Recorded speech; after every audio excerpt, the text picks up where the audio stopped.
கிட்டத்தட்ட எனக்கு மகன் பிறப்பதுக்கு முன்னாடி இருந்து அவன் இருக்கான். ஸோ கிட்டத்தட்ட வீட்டினுடைய மூத்த பையன் அவன் அப்படின்னு சொல்லலாம். என்னுடைய ஃபர்ஸ்ட் ஹீரோ இவர் தான். ஃபர்ஸ்ட் ஹீரோ கற்றது தமிழுக்கு முன்னாடி நான் பண்ண வேண்டிய பட பேர் வந்து மேகம். என்னை முதல்ல டைரக்டர் அக்செப்ட் பண்ண ஹீரோ இவர் தான். ஆட்டோகிராஃப் முடிச்சுட்டு தவமாய் தவம் வந்து ஷூட்டிங் தொடங்குறப்ப அந்த படத்துக்கு தான் எங்களோட டைரக்டர் பாலமேந்தர் சார் கேமரா பண்ணுறதா இருந்துச்சு. அந்த படம் நடக்கல. அப்புறம் கற்றது தமிழ் பண்ணேன். அப்புறம் தங்க மீன்களுக்கு அப்பவும் போய் கேட்டேன் பண்றீங்களான்னு. அப்பவும் பண்ணலேன்ட்டு. அப்போ என்ன சொன்னீங்க? கிளைமேக்ஸ் மாற்ற சொன்னார்னு நினைக்கிறேன். இல்லை சார் மாற்றல அப்படின்னு சொல்லிட்டு அப்புறம் நானே போய் நடிச்சிட்டேன். ஸோ சேரன் சார் வந்து லைக் இந்த இண்டஸ்ட்ரியில் என்னை நம்பி நான் வெளில போய் சேரன் சார் கால் ஷீட் இருக்கு டேட் இருக்குன்னு சொல்லி தான் நான் டேரக்டர்னே சொல்லிக்கிட்டேன். ஸோ அன்னைக்கு அந்த ஆஃபீஸ் எனக்கு ஞாபகம் இருக்கு. அப்படி என்ன மாதிரி நிறைய பேர்த்திற்கான அந்த முதல் படத்திற்கான அந்த கேட்டை திறந்து கொடுத்த ஒரு சார் தான். அண்ட் என்னோட பொண்ணோட தாய் மாமா மாதிரி அண்ட் தாய் மாமாவே தான்.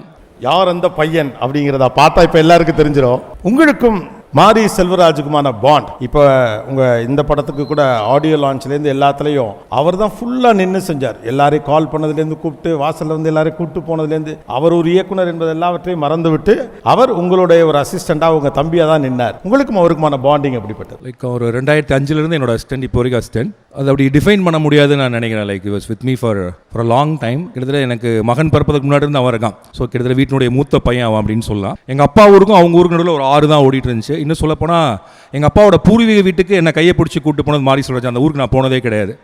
ஸோ ஏதோ ஒரு விதத்தில் என்னுடைய பூர்வீகத்தினுடைய நெருக்கத்தை பூர்வீகத்தை திரும்ப கூப்பிட்டு போன என்னுடைய கடந்த கால என்னுடைய மூதாதையரை எனக்கு அறிமுகப்படுத்தியது வந்து மாரி செல்வராஜ்னு சொல்லலாம்.